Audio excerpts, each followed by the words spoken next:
has many of those, which is lucky for all of you. Right, so basically this is sort of like a presentation that I generally give. I generally do our own hoteliers about once every 2 weeks.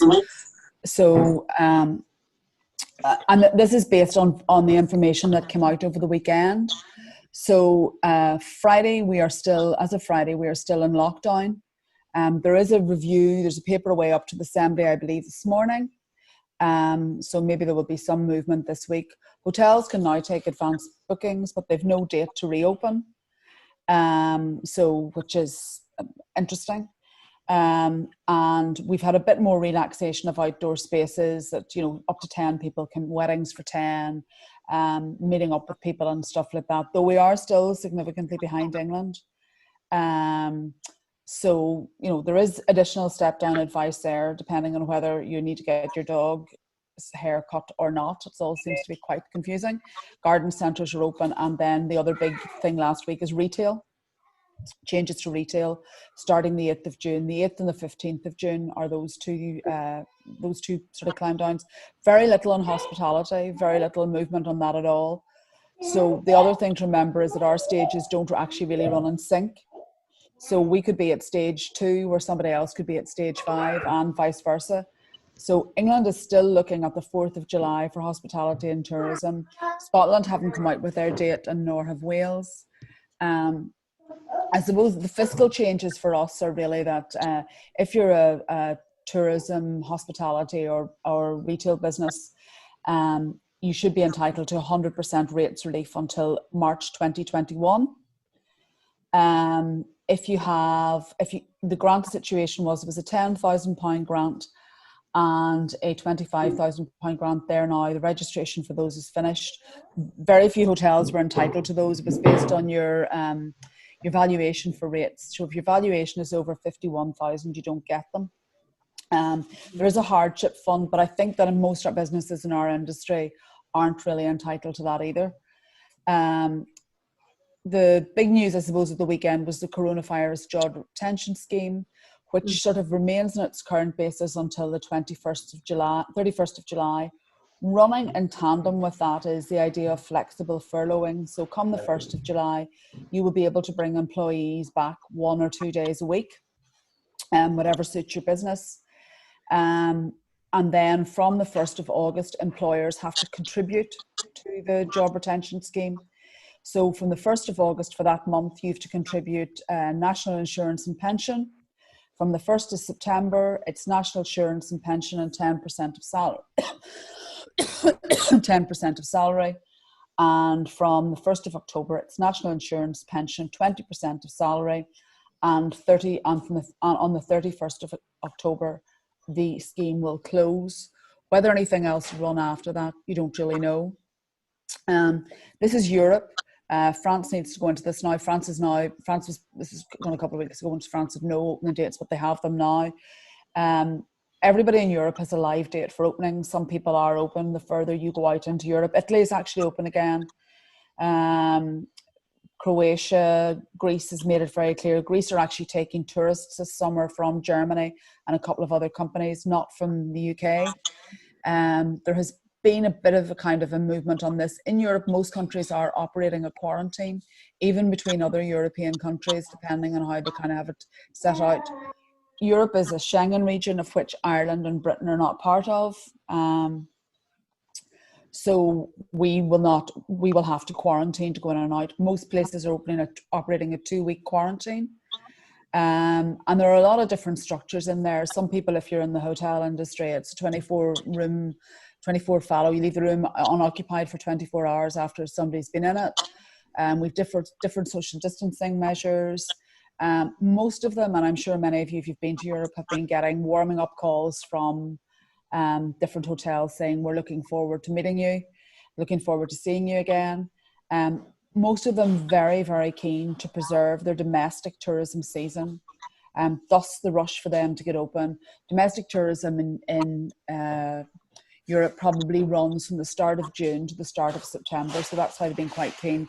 And England currently is the 4th and 5th of July, and that's one thing just to say, it is a bit confusing, but most of the announcements that you see from the Chancellor actually are English announcements, because a lot of the legislation is devolved, and the devolved nations have the ability to plot their own path.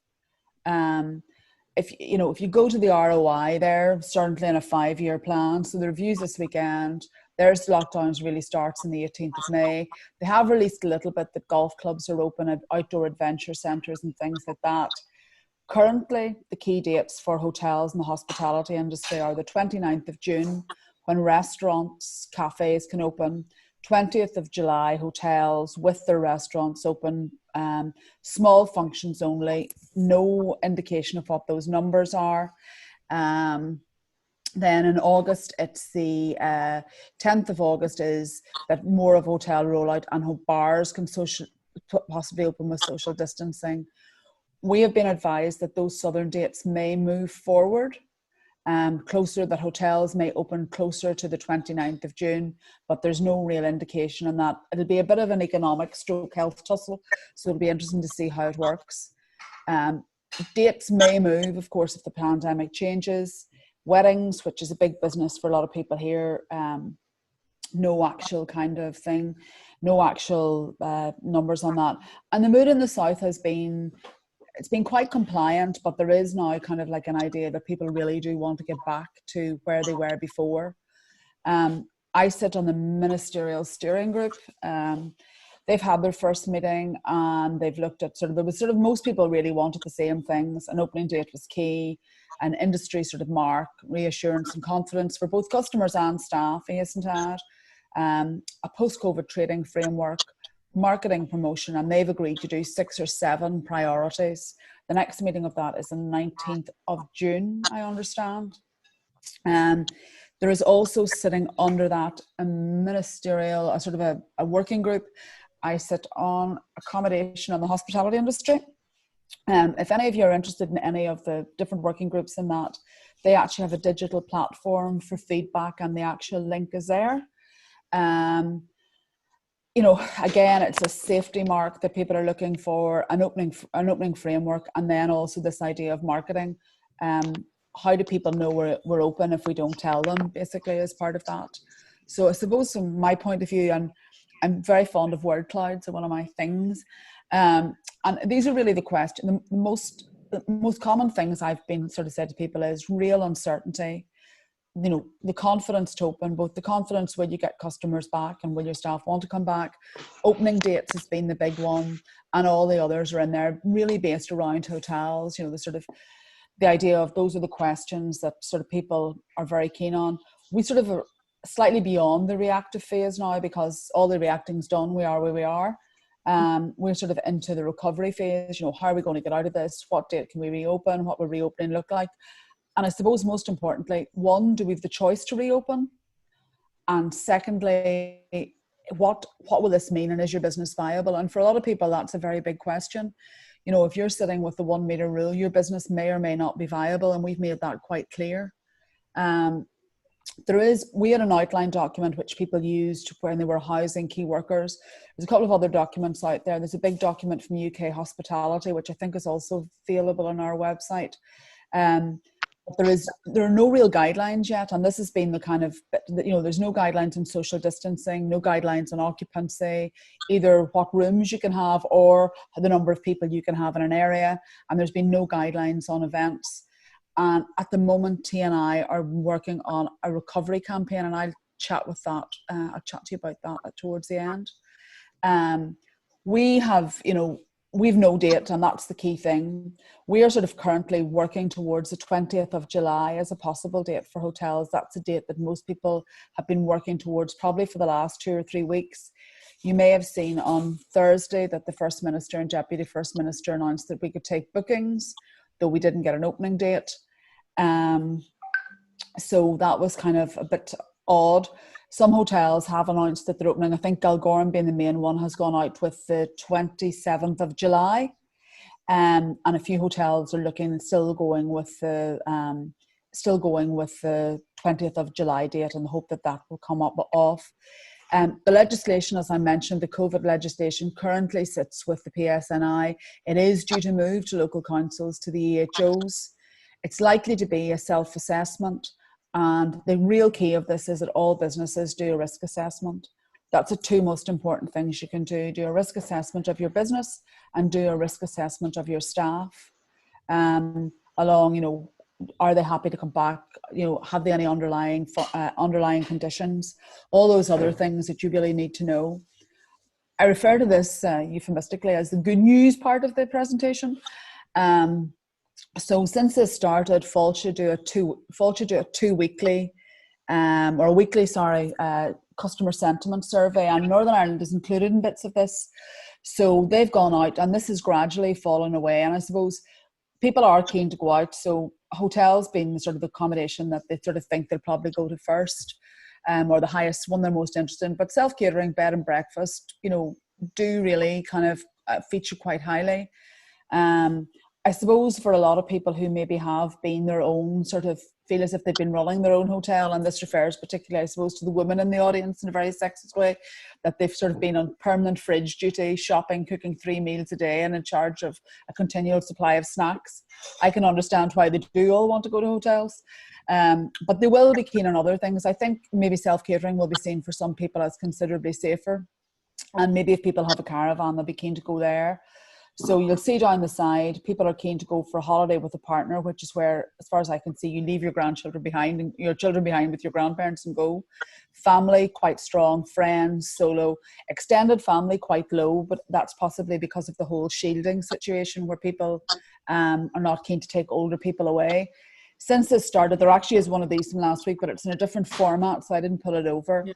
So since this started, you know, people have got significantly less. You see the impact of this falling. So it's down to 43%. And this is the other quite interesting thing. So if you see how people have kind of moved through this journey. So this shows me that on the 15th of May, basically about 60% of people thought that everything was going to be back to normal in 6 to 9 months, roughly. It's slightly under that. And then the balance of that, it's actually probably slightly 50-50. So when I come up to 12 months, really at 12 months, 70% of people thought that business was going to be back to normal in 12 months. And that has fallen again, but I didn't get the full figures. And then I suppose this is the nervousness thing. This is what I refer to as a quadrant when you do this, which is called dread and desire. So the dread factor was first, you know, I'm not going anywhere, I'm never leaving home again, down to the desire factor of I need to get out and I need to see people. So this basically sort of says that, you know, when people are thinking of taking breaks, holidays abroad, very nervous about them. You can see that 33% are very nervous and 19% are nervous. When it comes to taking a holiday in Ireland, it's down to 23%, which really means that, you know, 67% or 73% of people are, or 77% of people are 77% of people are keen to holiday here.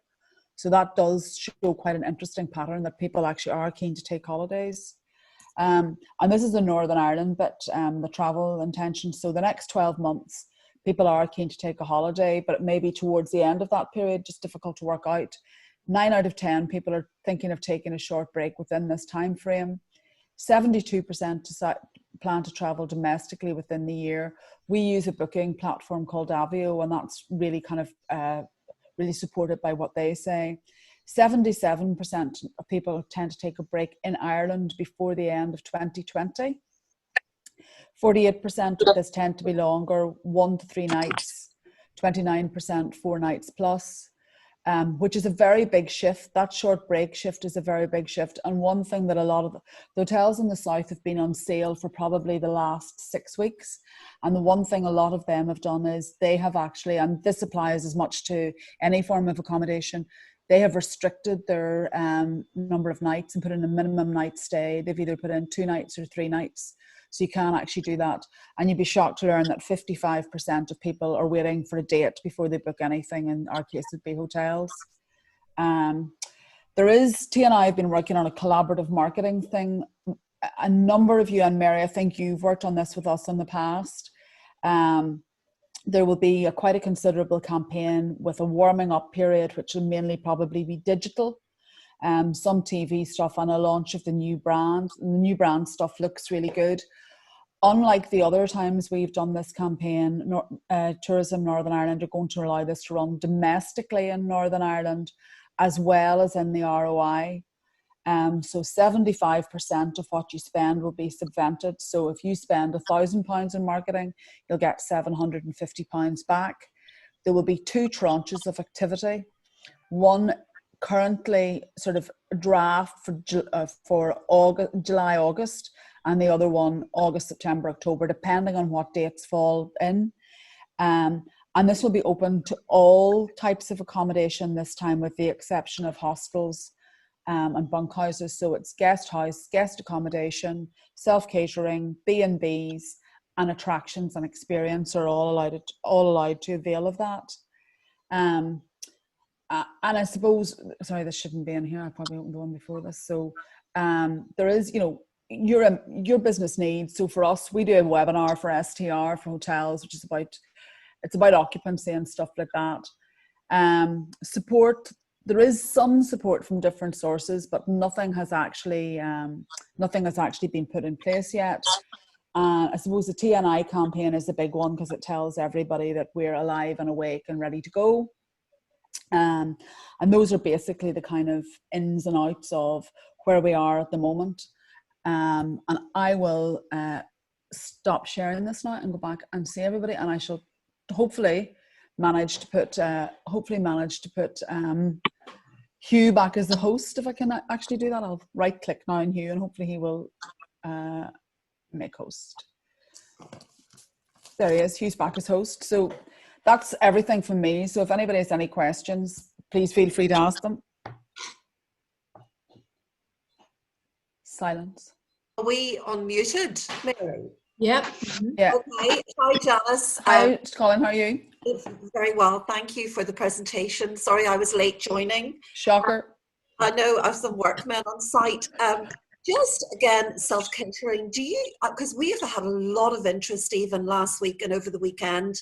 We've decided to maybe take provisional bookings for, like, from the 10th of July. There's huge interest, but maybe not take deposits for July.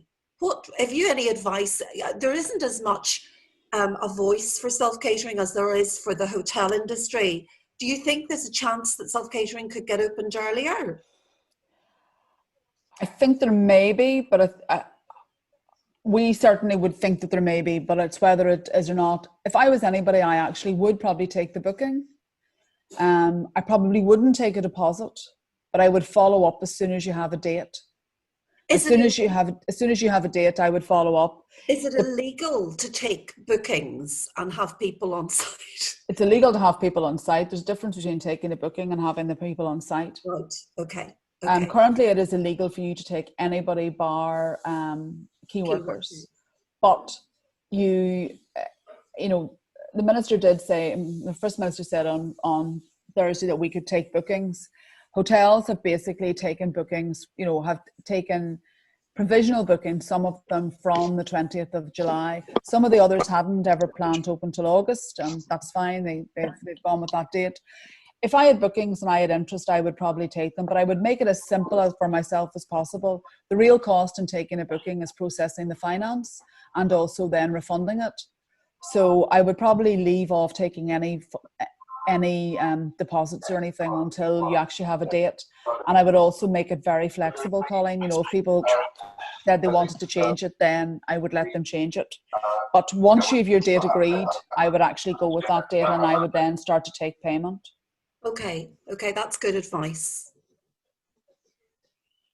Not marketing funding, Janice, sorry to pop out there. What's the crack with then, the 75%? Is it going to be regardless of who, as long as you are I think it's 3-star plus, as long as you are a certified accommodation product in hotel, guest house, self-catering, guest accommodation, and B&Bs, you can all apply for marketing funding and you can market to Northern Ireland and to the Republic of Ireland.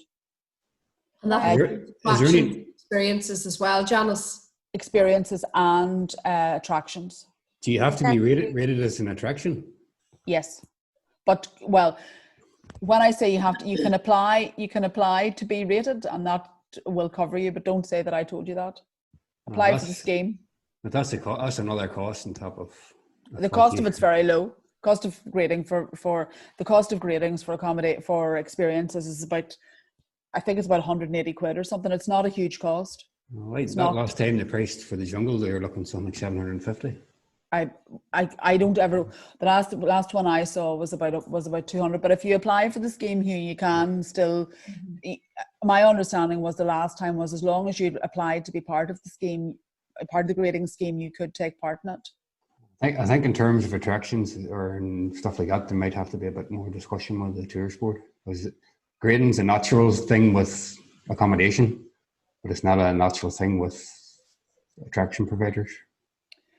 I applied for that last year and I didn't have to have grading for the experiences. Is that a new rule that's come in, Janice? Or it sort of did different bits and pieces on it, and it was very, very kind of mixed, Emer. So I just sort of said to people, just apply for it. And we were told originally, we only administered, so I don't set the rules. So T and I the last time said that you had to be in the grading system. You didn't necessarily have to be graded as an experience. But the problem the last time was there was a great keenness to get experiences in as part of it, because of the whole branding piece. And a lot of those experiences, it was impossible to grade them in any meaningful way. Like it'd be impossible for me to grade a grid tour versus the jungle versus canoeing. I don't know how you grade that. I genuinely don't know how you grade it. But I would just apply for it, and if they come back and say no, then ask what you have to do. But at the moment, actually, I think assessment is suspended anyway, so you probably will be able to just get through. We definitely got money last year and we weren't in the grading system for experiences, so I'll be trying again. My advice to you is the people who do this best are actually Fermanagh, because they join together and they do it as like the council actually kind of put in the experiences as well, so they kind of get a sort of a better kind of bang for their buck, because they give Tanya a certain amount of their money as they hand over they do a certain amount for themselves, and then they gave Tanya some of the rest of it.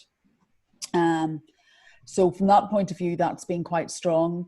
And I suppose you, like a lot of destinations, are in the lucky position where you do have kind of like wide open spaces, which people will like and have shown up as a thing that people want to do. That's been kind of one of the things that has come about from this. People are keen to go to sort of, the city break might be slightly less appealing than a country break.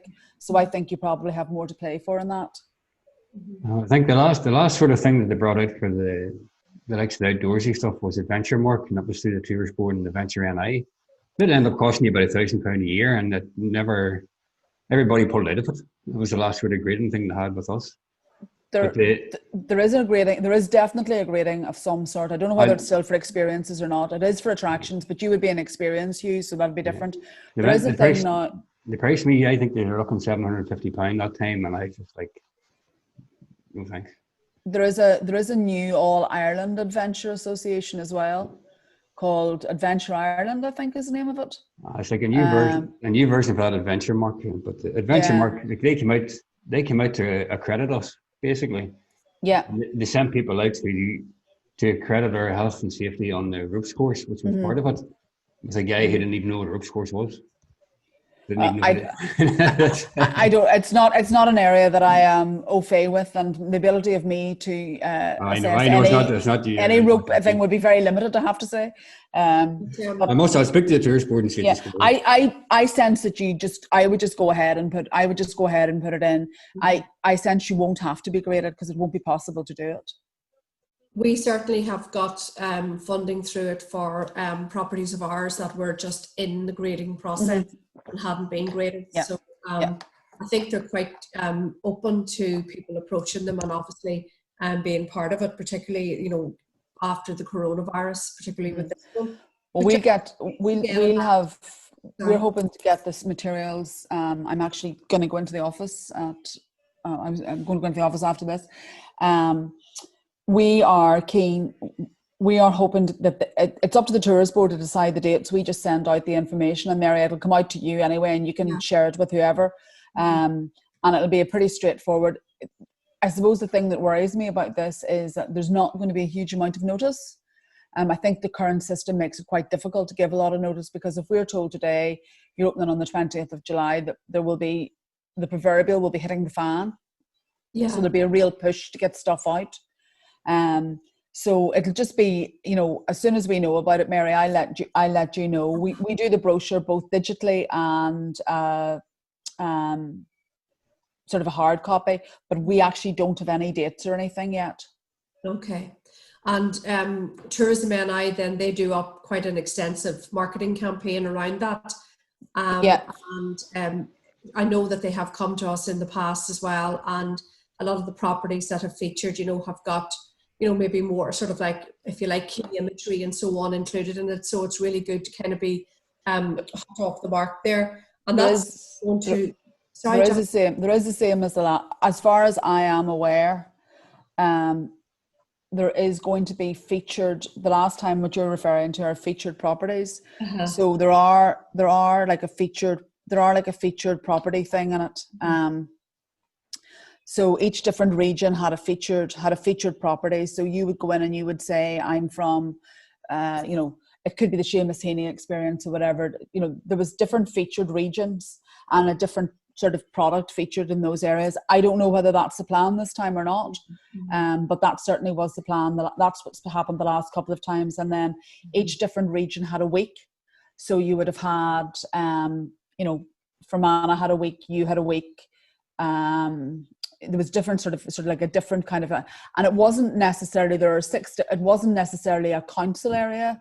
It was a, you know, maybe more on a county or whatever.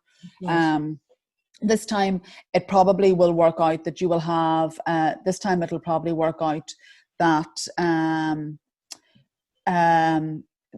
this time it'll probably work out that the country destinations will go first, I would guess. And that's just me applying logic to a situation where you want to get a bit of confidence in people going out, and you know, the rural destinations have proved to be, more popular, so you probably will leave the cities until, you know, maybe week 3 or 4. Is there any way we can feed into that at this stage, Janice?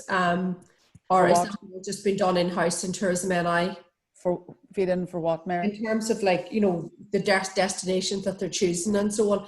Because what has happened to us in the past is we are obviously Mid-Ulster Council, but we fall into Tyrone and Derry, so it kind of it's a bit of a mishmash. It's not done in council areas. That's been I know it never has been. The last time they done Mid-Ulster as the sort of Portadown Mid-Ulster rather than the Mid-Ulster that we know it as. Whenever they were posting a load of Mid-Ulster stuff, a lot of us were staring at it going, that's not Mid-Ulster. But it's based on what? It's based on the consumer. This is, you know, it's not based on you know, I don't know where. I'd say nobody in the south of Ireland is aware that the council is from Fermanagh and Omagh. If you take away even the council area, the area which, whenever they were saying Mid-Ulster, if we were confused in Mid-Ulster as to where Mid-Ulster is, it's going to be confused until someone else, because they were promoting Portadown, Craigavon as just the Mid-Ulster for the likes of the football leagues and stuff like that. But the Mid-Ulster that we know, Mid-Ulster is completely the other side of the country. We don't have anything to do with that, Mary. So I don't have anything to do. We don't have anything to do with how it's aligned. I understand that it's done from the consumer feedback and through their advertising agency. We do not get involved in any of that at all, and it's certainly not done in council areas. Yeah. See that digital platform, Janice? I tried to get on it at the weekend and I couldn't use it. It wouldn't load any of the surveys for me. Which digital platform? For the Tourism NI to feed back into them surveys. Well, it's supposed to be. Again, Dave put it up last week. It is supposed to be. Did you click that link that I sent you? I was already in it over the weekend and I could not get a survey loaded. A survey in terms of all the feedback, all the areas for feedback, it was all blank. I couldn't get anything open. I'll pass that back to them because I'm due to go on a meeting with Dave Vincent at 11 o'clock and I'll tell him that. But it was due to be up last week, and when I checked it last week, now it was okay, but I haven't been into it since. Yeah, well, I sent a wee message in saying that I was using Chrome and whatnot, and nothing was loading. But I'll take a wee look today. I was meant to take a look. All right, okay. It was supposed to be live now last week, but I'll just check and see. I seen somebody sharing it on LinkedIn, so I popped on it there, and I couldn't see nothing. Okay. Sorry, Janice, could I just ask then as well about Tourism NI had said on here previously they were doing some sentiment analysis in particular. Yeah, that's in that that I've just given you. That's the Fáilte Ireland, so they're included. There's a bit of Fáilte in themselves. I think there's sort of similar stuff that Fáilte do it, but I think TNI have some input into it as well. But the sentiment is back, you know, sort of like people are keen to take a break and they're keen to take a longer break. Okay. But it is most of it is, I mean, I think TNI have a bit of their own. They have some questions of their own. There are Northern Ireland questions in it as well. So they will feed it through. But Fáilte do it every week, Mary. Yeah, because I saw one that just came out on Friday last. I think I posted it into our WhatsApp group. Yeah. And then your man in the Independent wrote a lovely feature based on it as well. Mm-hmm. But I'll be honest, Janice, that is the first I have heard that Tourism NI's sentiment analysis was included in this. The industry, we've heard nothing from Tourism NI on any of this. The communication it's you know, I know there's no dates or anything, but in my role as ambassador for the UN and in the diplomatic corps, I have no comment on such things. But all as I can tell you is that there is Northern Ireland questions included in that. And I know there is because I'm seeing them. I get it most weeks. I get it from Niall Tracy in Fáilte, but I know now. But, you know, we've pulled out, the sentiment is to go on holidays. And the big things for us are really, people are just waiting for a date. And you see when that date's announced, I would give you Galgorm. We had thought we would get a date last week. So Galgorm kind of had already, they sort of thought that they would have a date. So they had picked the 27th of July to go with. They took double their number of daily bookings in half the time the night they opened. Because they were the first people in Northern Ireland to put their toe in the water, and everybody, the shock even here, we did a webinar last week as well when that came out, and people were everybody was have you seen Galgorm? Have you seen Galgorm? I mean, everybody else is sitting like lemmings, waiting and waiting and waiting. And we've told everybody, you know, I have had 3. The unfortunate thing is people think you can actually be on phone calls and Zoom at the same time. It is impossible. We've had 3 hoteliers on this morning who are planning to open for the 20th of July. Now, I will say, when I say they're planning to open, that isn't everything being safe and secure. If the pandemic goes south, they will not be opening. Yeah. But that is the plan of action. And if I was anybody, I would be getting my business ready. And when I say getting my business ready, I'm not just talking about you mowing the lawn and painting it. I'm talking about you know, if you're told this afternoon that you've got a date, you need to make sure you've your digital stuff with a button ready to go. Yeah. You know, and you need to have that thing, you know, we're happy to save Treatley, and you know, that's where we are with that. You know, and I, you know, you will get phone calls. I mean, last week when Galgorm went out, everywhere got phone calls just as a direct, and it's not even a question of being, it's not a question of being first past the post. There are real opportunities there, and I think that, you know, you just have to avail of them. Mm-hmm. Anybody else, any questions? Kathy or Kimberly or Claire, I see you, Mary, and so on. Claire's the ISIS. If you're the UN, Claire's ISIS. What are you joking? Let me tell you, I often feel like joining ISIS myself. There's a lot can be achieved with the threat of violence, let me tell you. My beloved would tell you that as I stare at him. We kind of have in our heads that it may be August time frame. Right. We will be up and running, but there's a lot of stuff to get done before then, but that's the kind of thought that we have at the moment. You know, open well and open once would be my theory on that. You know, open well and open once, because if you're not ready, you're not ready, and there's no point in you know, if you're not going to, you don't have to open on the same day as everybody else. And sometimes, you know, I suppose it's like sometimes if you're the first person in, you can learn from the others, which is great. You know, you can actually learn from them, and you can actually say, right, this is the story, you know. You can learn from people. And I think that it's the most important thing is if you have customers and you've their email addresses and you've information from them, send them a note and say, you know, we're preparing to open safely and we're not opening till the 1st of August or whenever it is. And that's actually probably, there's no point in you opening and you being a bit unsure about it and your staff being a bit upset or a bit kind of nervous. You're best opening when you feel is best for you and making sure it's viable for you as well. That's, I think the biggest worry is if you open and then you have to close again because you know that's hit the peak that they keep talking about and it's going to get worse. I think that's the worry of maybe opening and then having to reclose and then reopen again. Like that's the worry, I think, down the line. I think that's a worry for everybody, and I think if there is a second wave of this, it's going to be very difficult to restore consumer confidence. Yeah. And I think for everybody that is a real challenge. And certainly in other destinations, I mean, in China's open, but 95% of Chinese tourism is domestic. But I mean, you know, domestic tourism in China, you know, it's 5,000 miles to get a bag of chips. Like, it's a big country. And I think other destinations have opened, but I think you just have to, like, I am invariably, my glass is half full. So my attitude is you open and you hope if it is a re-break or if there's a cluster that it's that area that's closed. They sort of say in the future that it would be a specific area that might close. But I don't know any of the answers to that. I would just be planning you know, you can only ever look after your own business. That's the only business that you can look after. So I would just be planning what you think is best for your business. And if we get a date, then you can work around that. If you decide to move a week earlier, great. The secret is to open with bookings, you know, get your bookings up and also to make sure that you are actually content that you have everything in place. But the risk assessment is the big part of this. And Janice, have you got feedback from other hotels? Like, when are they, or is everybody waiting? Or, you know, I know Galgorm has gone out. So what are other people saying? There are 3 groups. Group 1 want to open tomorrow, basically. Okay.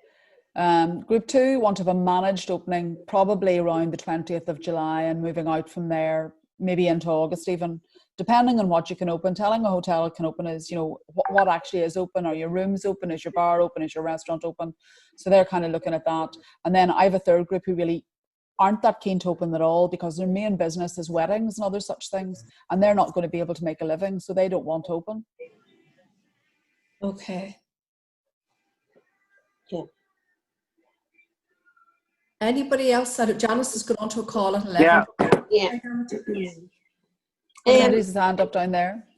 Dermot? Yeah, Janice, definitely the feeling on the North Coast is to get I can't hear you, Dermot.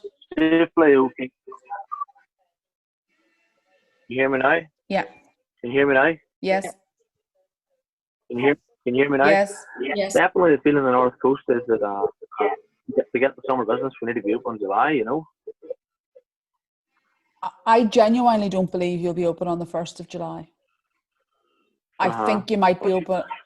I would say, if I was a betting woman, I would say self-catering and possibly some other aspects will be open earlier. And I would say hotels are going to be given the date of in or around the 20th of July. To coincide with the south? Yeah. The one thing I will say is the southern date might move. There is a thought that the southern date might move to earlier in July. So, yards bookings, you know, I suppose the Galgorm's move to try and get the lead-in time, you know, is there any feedback from the executive what lead-in time we're going to get to open? No. Given that they can't decide on a date to open, they definitely can't decide on a lead-in time. We've told them that 4 weeks is the minimum that we would really need. Yeah. We've said 4 weeks is the minimum we would need. Most people would one of the problems that Galgorm had is that they are a very big site and they had worked out it was going to take them 8 weeks to get opened. So that's why they're doing a bit of building work. They're actually doing a bit of construction work while so they had worked out it was going to take them 8 weeks. So that's why they went with the date of the 27th of July. Mm-hmm. Well, I do agree with your point. You're better being open and being ready than half open, and you know. Yeah, you only get, you know, I worked with a guy and one of his most immortal sayings was you only get one chance to make a first impression. Mm-hmm. Yeah. You know, and you know, the big thing that your customer is going to be looking for is reassurance that you are safe, that you have procedures in place, that your staff are happy, and that's what they're really going to be looking for. Yeah. Claire, okay, thank you. Well, I was just going to ask about, you know, obviously from a restaurant experience, but is there nothing, even obviously the hotel's open, they're not going to have restaurants open. If the restaurants are not, or when's the restaurants going to open? Has anybody any idea? Or have they any consideration of that? We had asked that hotels would be allowed to open their restaurants at the same time. Okay. But we also had said it would be better if all restaurants were open at that time. Yeah. You know, for example, if we were open, that other restaurants were open too. Yeah. That would be my genuine, you know, and like, I think that's logical for us, but it's whether that logic is applied or not, I don't know. Okay. And any final questions for Janice before we let her go? You don't know anybody handing out blank checks, no? I'd say there'll be a lot of checks that'll bounce as opposed to blank. A lot of people handing out bouncing checks.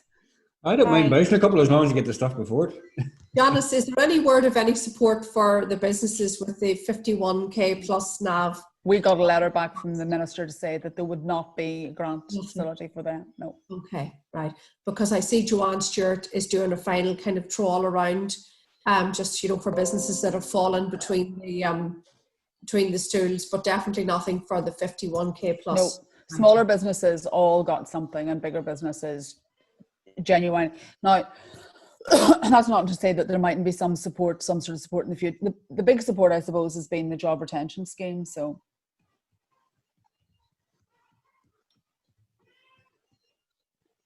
Mary, I've lost you. We're going to let you go, Janice. Okay. Listen, lovely to see all of you. Mary has my details. So if you do have a particular question, just drop me a quick email and I will try and endeavour and get an answer for you. Okay. And Janice, is it okay if we share your presentation into our WhatsApp group? Yeah, go ahead. No problem with that at all. Okay, thanks a million. Bye. Bye. Bye. Bye. Bye. Bye.